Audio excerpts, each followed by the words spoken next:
Magandang araw! Handa na ba kayo para sa ating panibagong kwento? Magaling! Ano ang nakikita ninyo sa larawan? Mahusay! Anong hayop kaya ang maaaring makita dito?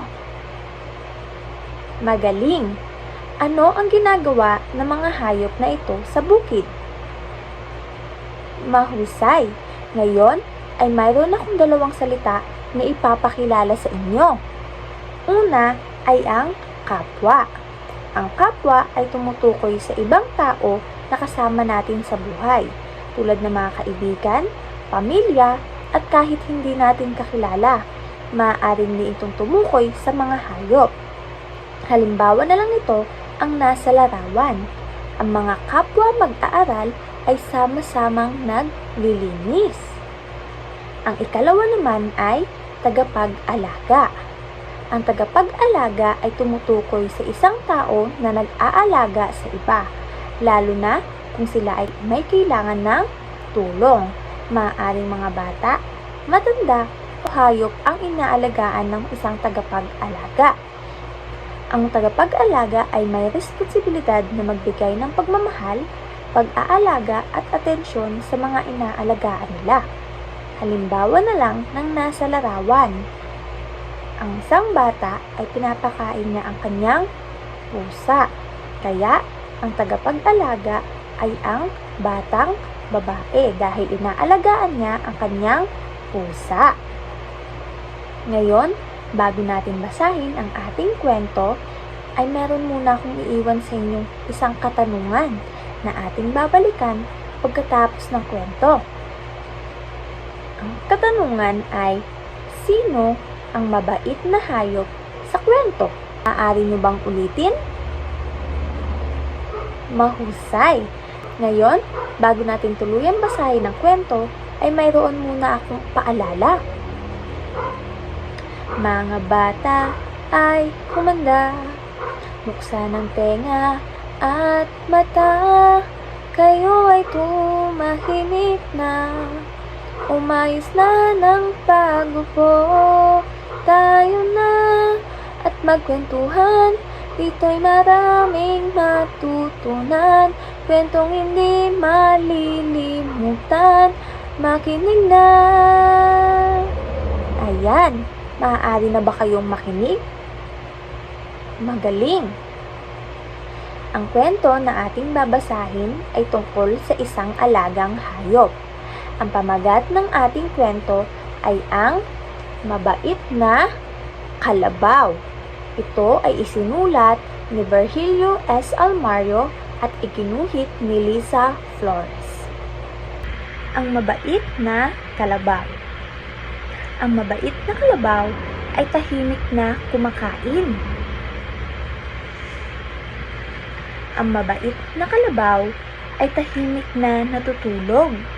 Paano daw kumain at matulog ang mabait na kalabaw? Magaling! Ang mabait na kalabaw ay malinis. Bakit kaya malinis ang mabait na kalabaw? Magaling! Ang mabait na kalabaw ay mahilig sa maganda. Saan daw mahilig ang mabait na kalabaw? Magaling! Ang mabait na kalabaw ay maraming kaibigan. Kaibigan niya, pati aso at pusa. Sino pa daw ang ibang kaibigan ni kalabaw? Magaling! Ang mabait na kalabaw ay masipag. Sino daw ang masipag? Magaling! Ang mabait na kalabaw ay matulungin. Sino ang tinutulungan ng mabait na kalabaw? Mahusay! Ang mabait na kalabaw ay mapagbigay. Ano ang binibigay ng mabait na kalabaw sa mga bata? Magaling! Ang mabait na kalabaw ay mapagmahal. Kaya, minamahal din siya ng kanyang kapwa kalabaw. Minamahal din siya ng kanyang tagapag-alaga. Ano kaya sa tingin niyo ang mararamdaman ni kalabaw? Mahusay!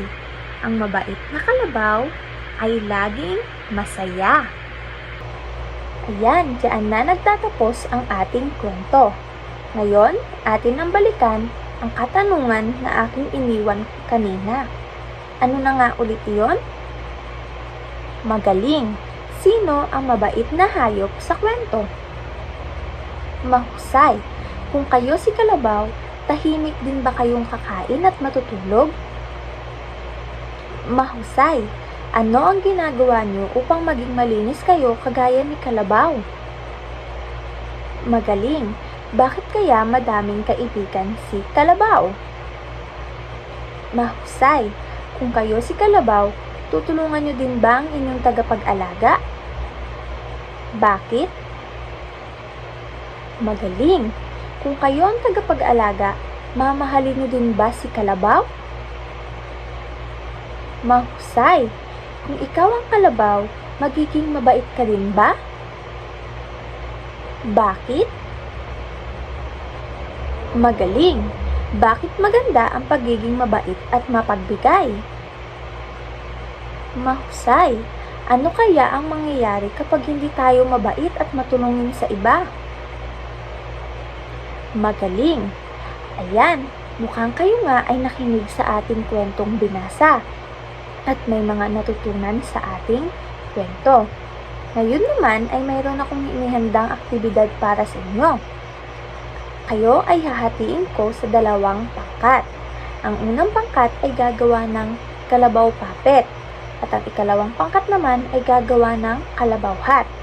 Para sa unang pangkat, kailangan niyong gumawa ng kalabaw puppet gamit ang mga bagay na ibibigay sa inyo.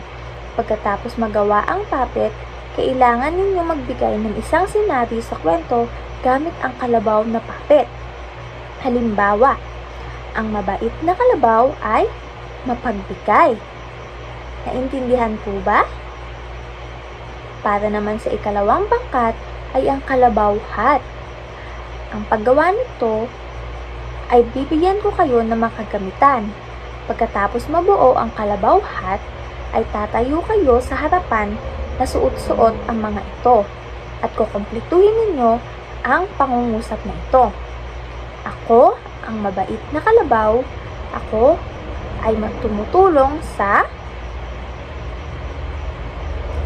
Ayan, naintindihan po ba ang gagawin?